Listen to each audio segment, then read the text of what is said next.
Bonjour à tout le monde. Dans cette vidéo, on va voir trois points. Charge d'un condensateur par un générateur de tension, décharge d'un condensateur et exercice d'application. Donc on va commencer maintenant par le montage de charge d'un condensateur par un générateur de tension. Donc voilà le montage de charge de condensateur. Donc il y a ici deux positions. La position 1, c'est pour charger le condensateur à travers R1 avec une tension E. Donc le courant va circuler de E à travers R1 pour charger le condensateur. Si on bascule l'interrupteur en position numéro 2, donc il y aura des charges de condensateur. Bien, maintenant on va écrire les équations différentielles d'après la loi de May ici. Donc on a ici le montage pour charger le condensateur. Donc on va utiliser une résistance R pour simplifier l'écriture. Je ne vais pas utiliser R1. Donc on sait bien que I est égal à dQ sur dt est égal à CD ici sur dt. Donc loi de May ici. Voilà, donc on aura E moins IR moins IC égale à 0. Donc c'est-à-dire IC plus RI égale à E. On va remplacer I par cette expression et on aura l'équation différentielle suivante. V en bac. Donc on va utiliser IC de t est égal à B, l'exponentielle moins t sur tau plus A. Donc on va dériver cette expression et on va la remplacer ici. Puis donc on va remplacer IC par cette expression et par la suite on va chercher B, tau et A. Donc voilà, on a fait ici la dérivée, puis on va remplacer dIc sur dt par cette expression et ici dt par cette expression dans l'équation différentielle qu'on a trouvée. Bien, donc finalement, on aura cette équation-là, après une factorisation, par BE moins T sur tau, on a cette expression. L'expression 2 est toujours vérifiée avec une seule condition parce que le temps c'est variable, c'est quel que soit t, avec une seule condition, 1 moins RC divisé par tau égale à 0. C'est-à-dire tau égale à RC et on va trouver A égale à E parce que cette expression est nulle, on a dit qu'il est nul, donc il reste A égale à E. Voilà, donc condition initiale, si on suppose à l'instant t égale à 0, le condensateur il contient une tension, c'est-à-dire la tension au bord du condensateur à l'instant t égale à 0 n'est pas nulle. Donc on va trouver B égale à EI moins E. Donc avec les conditions initiales. Si les conditions initiales, c'est-à-dire à t égale à 0, le condensateur est totalement déchargé, on va trouver B égale à moins E. Donc on va annuler ce EI. Donc je travaille d'une manière générale. Voilà. Donc finalement, on aura cette expression. Bien comme résumé, on a utilisé loi de May et I est égal à CD ici sur dt, on a obtenu cette égalité, c'est-à-dire équation différentielle de premier ordre. Donc on doit résoudre cette équation pour trouver un IC en fonction de temps. Donc on a adopté la méthode déjà vue en bac, c'est-à-dire IC de t est égal à A, l'exponentielle moins t sur tau plus B. Donc on a dérivé cette expression et on a remplacé IC de t par cette expression ici. Donc on a fait la résolution et par la suite on a obtenu l'égalité suivante. IC de t est égal à E moins EI. C'est entre parenthèses l'exponentielle moins t sur tau avec tau est égal à RC. Bien, condition initiale, si EI est égal à 0, on aura, il suffit d'annuler EI parce qu'on suppose qu'à l'instant t égale à 0, le condensateur est totalement déchargé, c'est-à-dire à l'instant t égale à 0, IC de t0 égale à 0. Donc on obtient cette expression. Pour avoir le courant, il suffit de dériver, parce que le courant c'est ICD, ici c'est dt, on doit dériver cette expression en l'autre. Donc on obtient cette égalité. Donc maintenant, on va passer pour voir l'allure de IC de t et de I de t, donc en fonction de temps. Donc ici, on peut utiliser l'Excel pour avoir ce tableau. Donc l'allure, le voilà. Donc ça, IC de t en fonction, c'est l'unité en volts, et en fonction de temps, le temps c'est en secondes. On remarque à tau égale pardon, IC de t à l'instant t égale à tau, donc c'est 63,21%. Donc c'est 0,63 fois E. Et à 5 tau, c'est presque totalement chargé parce qu'on obtient 99,32% de E. Donc c'est 0,9932 fois E. Donc pour ce qui concerne le courant, c'est l'inverse. Il est en train de diminuer. Au lieu d'augmenter, il sera diminué. On a terminé la partie charge condensateur. Maintenant, on va voir des charges d'un condensateur. Donc ici, on va décharger à travers une résistance. On suppose que IC à l'instant T égale à 0 égale à E, c'est-à-dire la tension au bord du condensateur au débit égale à E.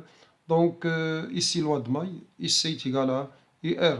DIC est négative parce que le condensateur il est en train de se décharger. Donc la tension à l'instant T2 est inférieure à la tension IC de T à l'instant T1. Donc maintenant, on va écrire l'équation ici est égale à IR est égal à RI. Donc, le courant, au lieu d'écrire CD ici sur DT, on a mis ici un signe moins parce que D ici sur DT est négatif et RI, la tension IR, est positive. Donc, pour avoir les deux, les expressions positives pardon, dans les deux côtés, donc on doit introduire ici moins car DIC est négatif. Comme on peut adopter une méthode qui est utilisée souvent en niveau bac, donc il écrit IC plus RCD et CDT égale à E en éliminant E parce que E égale à 0, on l'a éliminé, donc on remplace E par 0. On adopte l'ancienne méthode et on trouve l'expression IC de T. Maintenant, on va utiliser les logs et l'exponentielle parce que IC est également RCD ici sur DT, d'après cette expression ici, d'après loi de Maille, et parce qu'on a GDD ici est négatif, donc les deux. Voilà, donc on va intégrer maintenant dans les deux côtés, on trouve log de IC égale moins T sur RC plus le concept de cas de l'intégration. Donc on utilise exponentielle dans les deux côtés, on trouve cette expression. Donc pour trouver K, il suffit de revoir la condition initiale, et c'est-à-dire I à l'instant 0 égale à E, donc l'exponentielle de 0 c'est 1, et on aura IC est égal à K égale à E à l'instant 0, donc K égale à E. Et on a trouvé la constante K égale à E, donc la solution finale est donc IC égale à E, l'exponentielle moins T sur RC, et le courant c'est la dérivée de moins RC de IC sur DT, donc on aura E sur R, l'exponentielle moins T sur T. Donc il faut faire attention avec ce signe moins, parce que le courant ici c'est un RI est égal à moins RC DI sur DT, c'est-à-dire I est égal à moins C DI sur DT. Bien, maintenant on va voir la courbe de décharge. Voilà, donc à l'instant t égale à tau, la tension IC de t est égale à 0,37 fois E. Comme remarque, la valeur de la décharge à l'instant t égale à tau est 0,37 fois E, c'est 37% de la charge maximale, et à 5 tau, IC de t devient 0,01 fois E, c'est-à-dire 1% de la charge, c'est presque rien, elle se décharge complètement. Parce que 1% c'est négligeable. Bien. Maintenant, les deux courbes, courbe de charge et décharge. Voilà, les deux courbes avec tous les détails. Donc, bien ici, les expressions de IC de T, l'heure de charge et l'heure de décharge. Bien, on a terminé ce qui concerne les courbes. On va passer pour voir l'exercice. Donc, on va supposer que E égale à 12 volts, R égale à 100 kg, C égale à 10 microns. Donc, on va essayer de trouver l'expression différentielle de l'équation IC de T. Donc, et par la suite, on cherche les constantes B, tau et A lorsqu'on adopte cette expression pour chercher IC de T de l'équation différentielle.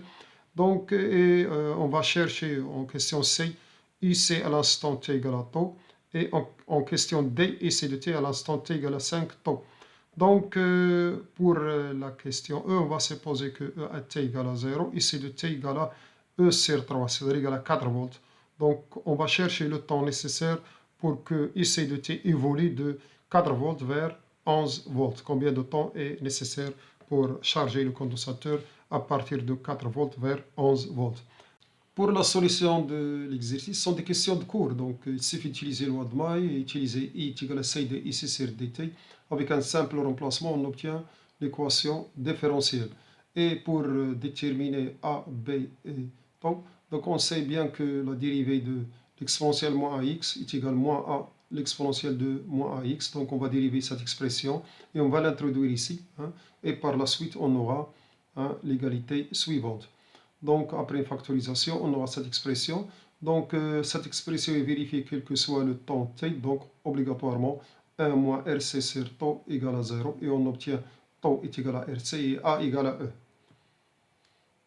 Donc, taux égale à RC, donc application numérique, c'est des secondes.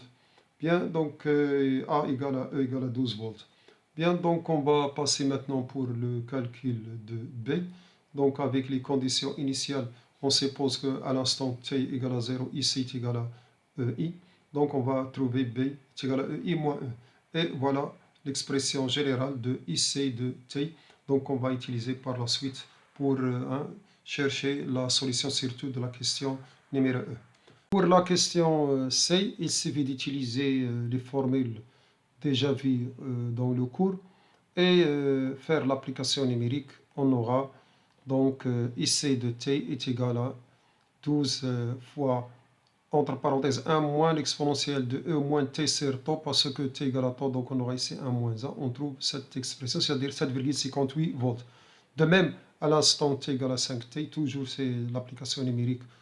Donc on trouve 12 fois 1 moins l'exponentielle de moins 5, donc on trouve 11,91 volts. Maintenant pour la question E, donc on suppose à t égale à 0, il y a une tension dans le condensateur.